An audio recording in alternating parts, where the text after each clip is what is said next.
In 1954, Christian Dior himself said, "Men have pockets to keep things in, women for decoration." Much has changed since 1954, including pockets. One of the best things about sewing is that you can make as many pockets as you want, wherever you want, and any size you want. But remember, you can't climb the ladder of success with your hands in your pockets. Join us today on Fit to Stitch as we deepen your pocket options.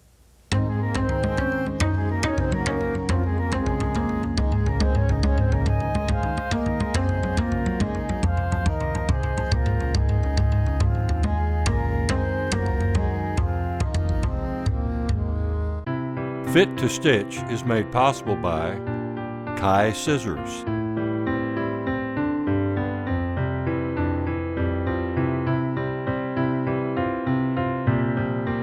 Reliable Corporation,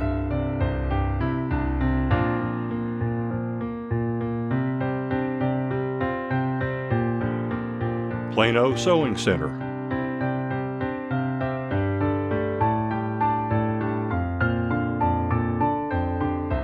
Elliott Berman Textiles,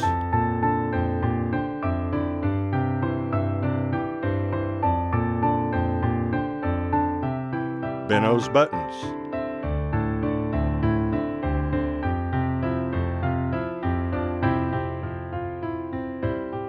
and Clutch Nails.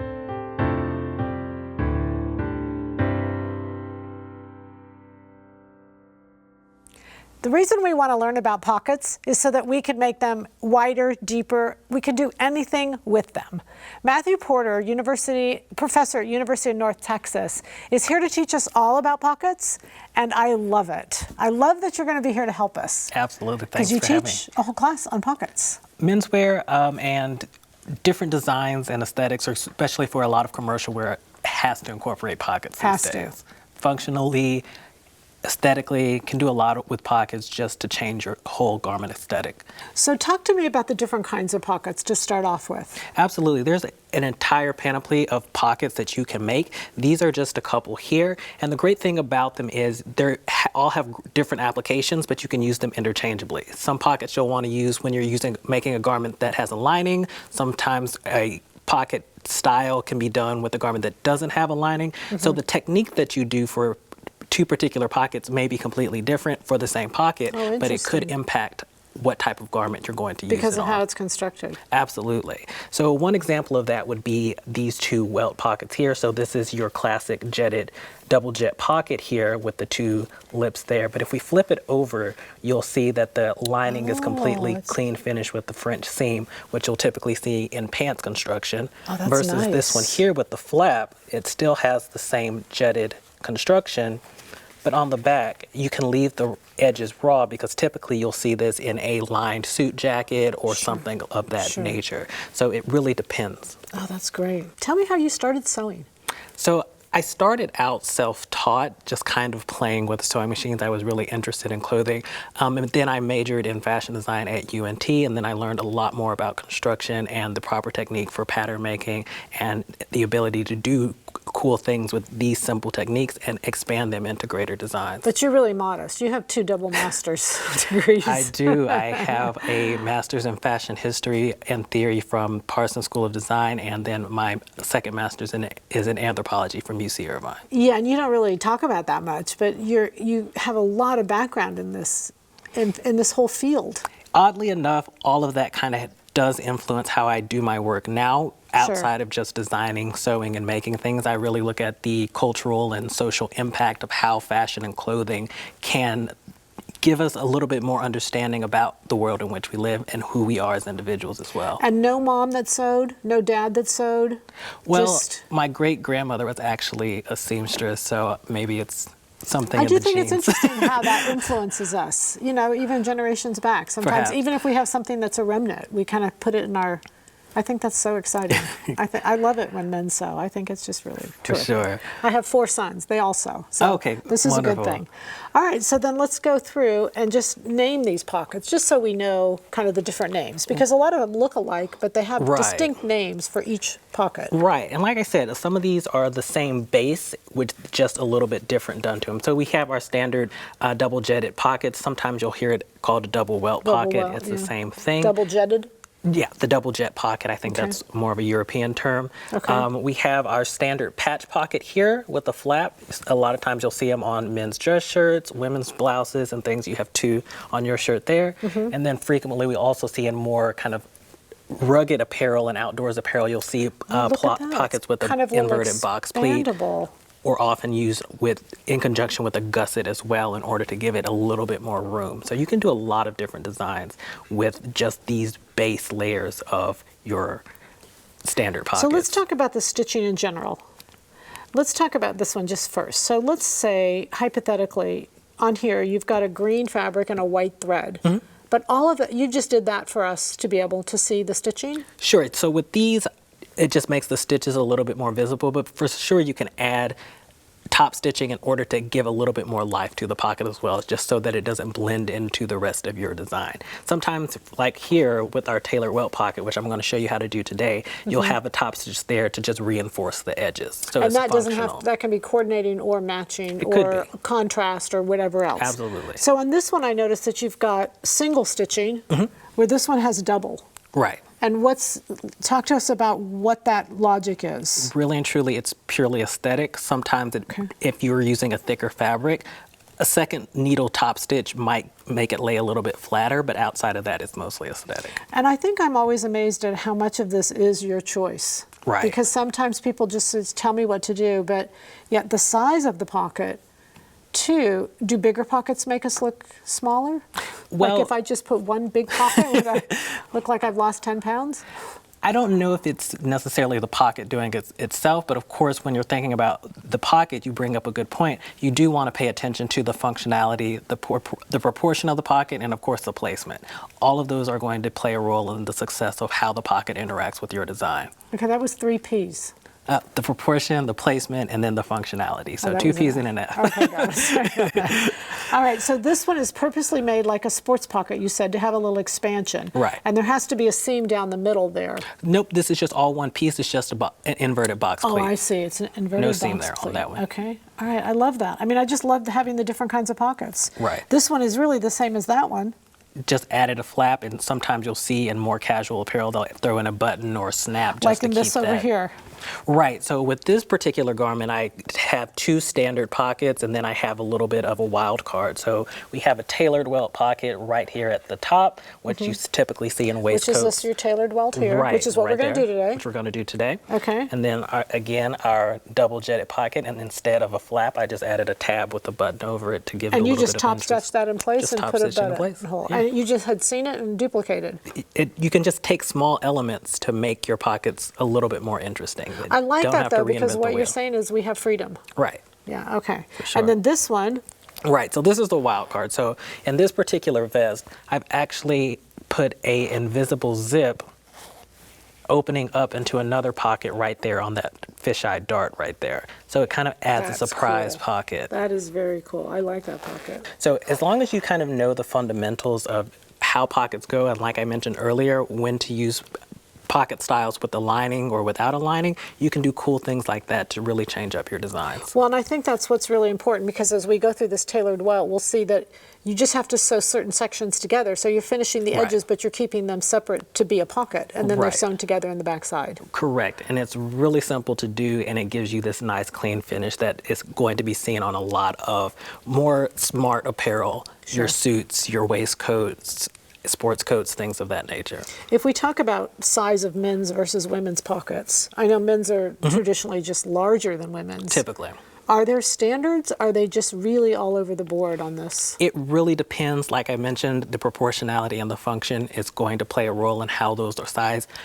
Men's pockets, men tend to have a little bit larger frame, so the pockets need to be proportionate to make the garment flow nicely. And then typically also women will tend to carry handbags, even though that's changing. Yeah. So functionally, designers tend to put a little bit larger pockets in men's apparel. Yeah. But knowing these basics, you can simply apply that to women's apparel, and you can have ginormous pockets of your own.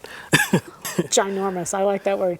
So this bluff, this has actually got a lined pocket behind here, and then the stitching is just picked up underneath until a certain point, and then is it Right. hand stitched? No, so this is actually all done by machine, and it's quite challenging to get. So essentially, you're doing the application of a patch pocket, but instead of doing the top stitch on the exterior, you top stitch the interior seam allowance Oh, so you've to just got to secure really it. So if we flip pin the it pot- over, Oh, you I see the stitch line.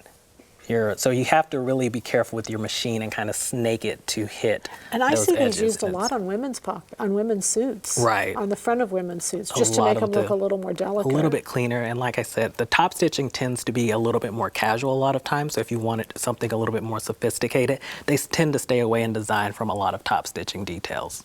Sure. Not a rule, I but- like the top stitching. And you know, one thing I've seen, and I know you're not going to necessarily cover it with this, but right here, sometimes there's top stitching all the way around Right. the pocket. So when they do that, they actually have to turn it both directions.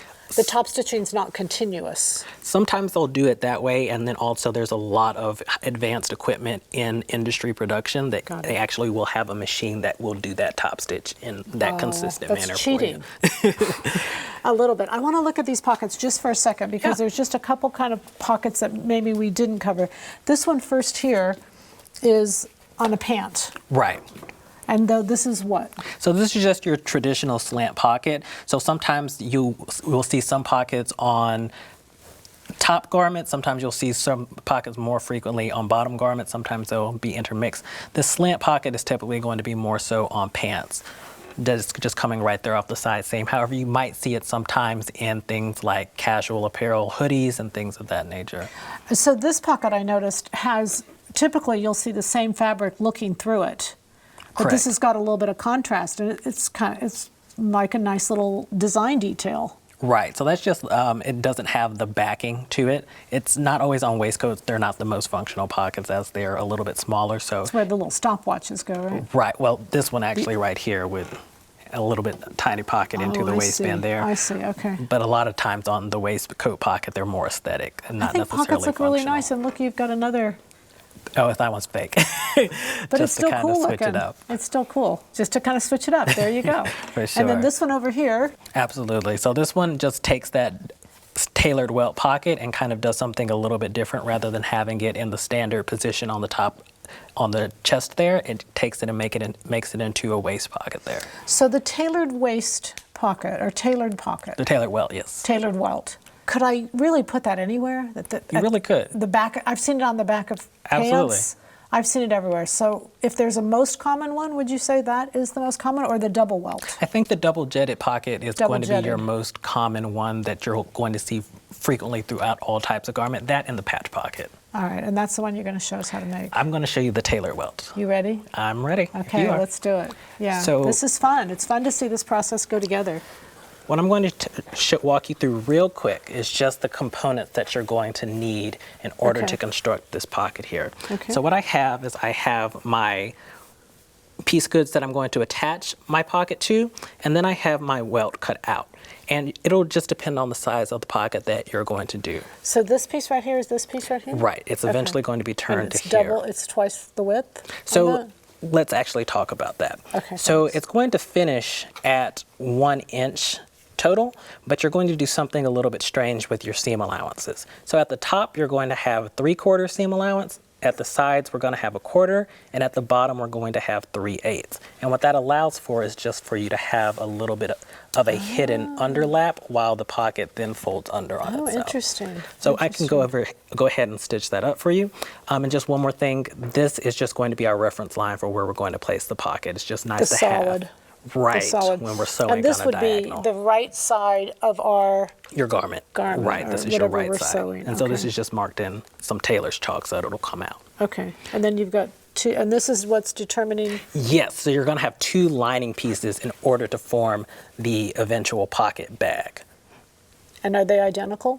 So not necessarily. Typically, what you'll see a lot of manufacturers and tailors do is they'll cut a larger piece than what they need and then just trim it down to size so they don't have to worry about sizing it up on the diagonal. And I have seen where these are one piece, you know, they just You sew could one do to it the top. one piece. The negative of this, though, is it takes up a lot more yardage. You do. Than what these two You can smaller manipulate that pieces more. do. So I think, I've noticed a lot of pockets lately, as we've been talking about pockets, there's a lot of them that have stitching around them so Right. that they're smaller pieces. To me, though, the negative is that the threads can break easier than if you've got a could. fold down here. Right. Yeah, that's one See, possibility. they just want you to throw your clothes away. All right, so we've got our pocket, we've got our welt. We got our It's our 1 inch lining. plus our seam allowance. Right. So what we're going to do is we're going to start out by taking one of our bags and we're going to attach it to the top of our welt where that 3/4 of an inch seam allowance is, but we're only going to stitch it at Okay. 1/4 of an inch. Okay. Right.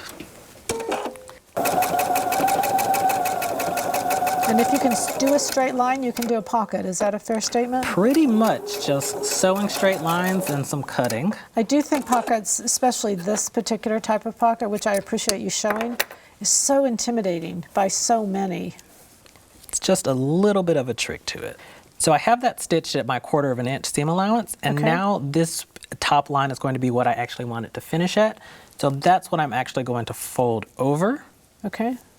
and I'm going to now stitch up these two sides Okay. at my 1/4 of an inch, making sure I don't cross over my 3/8 of an inch seam allowance at the bottom because we'll need to have that free Okay. when we come back. Yeah, you just want to leave that 3/8 open so that you can fold it. But I'm just sewing both 1/4 inch sides right now. Okay.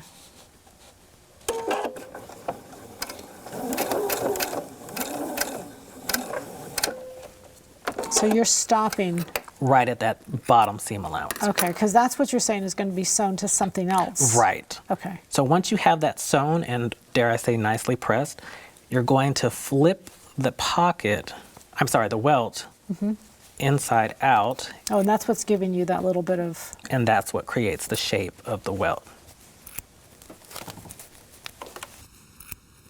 So we can see our welt starting to form already. sure. And you've left that open right here at the bottom. Right. So that's what we're going to attach to our actual piece. Oh, I good. see. Oh, interesting. Okay. So I have my reference line drawn, and we're going to be placing it right there on the diagonal, and that's where Okay. we're going to place this 3/8 of an inch seam allowance. Gotcha. So I'm just going to line up that 3/8 of an inch seam allowance, which I've already drawn my line on my interfacing piece, so it's easy to see. And So I the marked- marking makes a big difference, doesn't it? I always prefer to mark mine just so that it's a little bit easier to line up because it is on that slant. Yeah. And once I'm comfortable with that, I'm just going to stitch right on top of my seam allowance line to secure it. And speaking of that slant, and you're stitching on top of the folded edge. It's folded It's in. folded on the sides, yes. So Okay. that's where we stitch that 1/4. And did you backstitch when you do this? You should back stitch when you Okay. do At both the each of beginning these. and the end? At the beginning and the end, yeah. Otherwise, it'll unravel, unfortunately.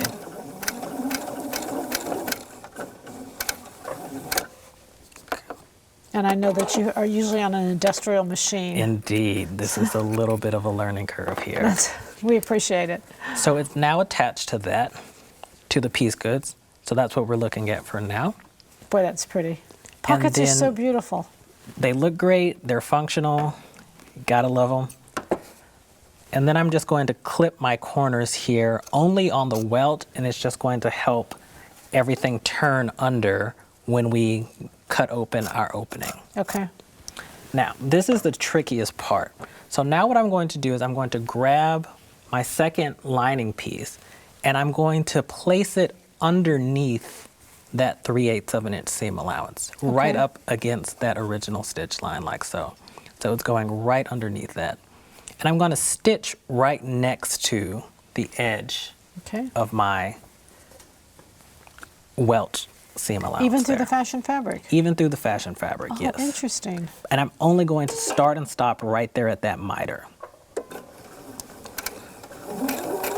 And would you backstitch this too if you weren't You would go on- ahead and backstitch that as well. Okay. And you're right on the edge of that fabric. Right, not through it, just right on the edge. Okay. Okay, so we are about to reach the point of no return. So That's at when, this point, yeah, I've had 911 calls on these pockets that once they cut. you can't go back. You have to start over. So Matt, can I ask you, like what are your warning signs that it's not going to be right, don't cut it, take something out and do it again?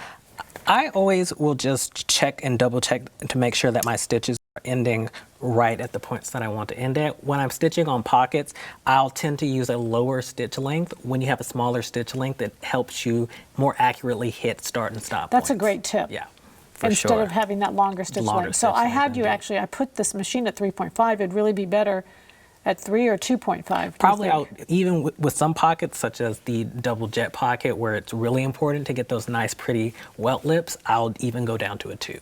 Okay. Just to make sure I hit my drill. Sure, because there's no negative in going smaller. You're only talking well, about if you a mess small. up, you have to take it out. But Got it. So you want to make sure that those 2 points you've started at and stopped at, let's just to Right. make sure, this point right here and this point over here are the same, they're ending at the same right. place. And if I flip it over, you'll see it's actually a little bit asymmetrical. Oh, but that's okay. okay. We'll Okay. take care of And that the in a lines should be second. parallel. They should be parallel, yes. But your markings were straight in the first place, so you shouldn't have a problem with that. Right. Okay, so now we cut. Right. So now I'm going to cut we jump off open the cliff. through my fashion fabric. And I usually will start this with a craft knife, but you know, you can use scissors if you so desire. Okay. And you're going to cut that open until you get to that miter that we just cut. Straight. We're going right in between our 2 stitch lines. Got it. And then we're going to clip to the ends At an angle? at an angle to where the welt started and then the top pocket lining started and stopped.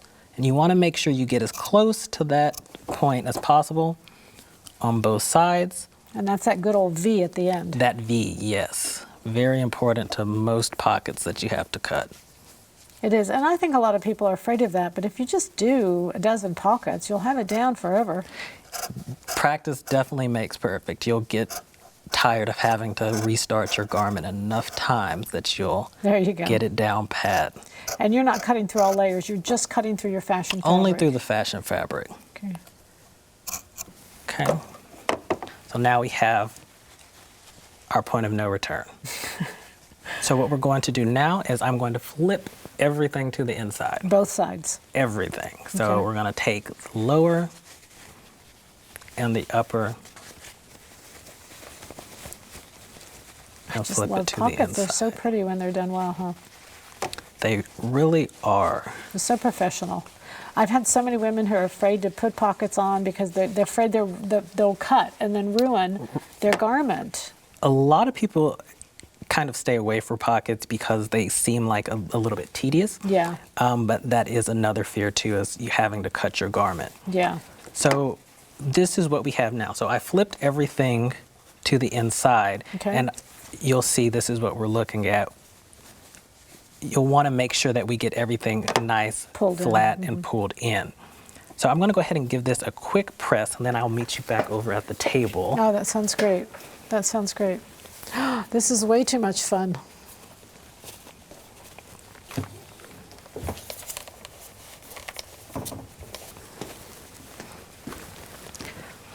So I have that all pressed out now, and I'm looking at the back side here. So how you'll finish this off is you'll just want to take it to your machine and go ahead and align your 2 pocket bags up and stitch around the extremities of your pocket bags. Sure. Like I mentioned, I usually will cut mine the same size, and I'll just trim up any excess just for Because the it's so sake. easy to do. It's just easy, and it's just lining fabric.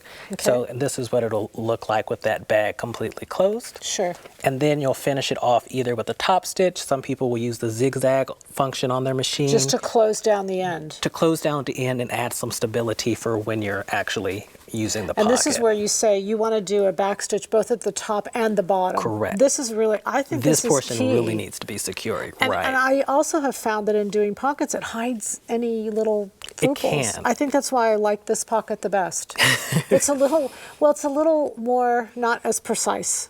That's a fair statement. It's a little bit of a different method. It is a little bit more forgiving than trying to do the standard method of folding your welts or having to cut them previously and then stitch them in an already pre-cut fabric. So this one is a little bit more forgiving doing it this way. I just have a feeling welts, pockets, tailored welts will be popping up all over America. I hope so. They're one of my favorites. Thank you. I really Wonderful. appreciate you being here. I appreciate being here again. Thanks, Peggy. Thank you. The Texas Fashion Collection. What is that? Many have asked. It is among the largest collection of fashion items in the world, and it is located just north of Dallas, Texas. Over the next few episodes, we get a fascinating look inside. Join us.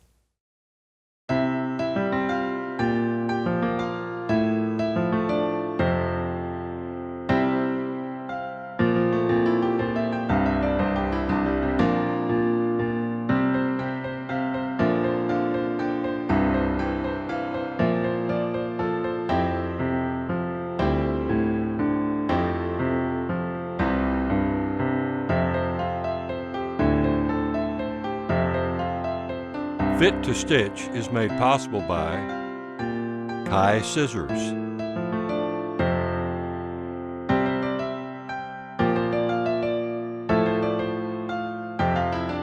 Reliable Corporation,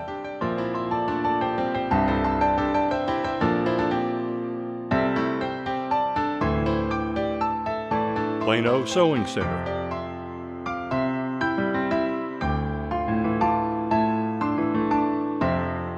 Elliott Berman Textiles,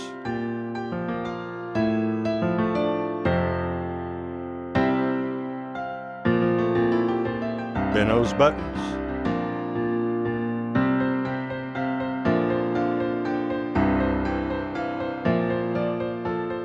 and Clutch Nails.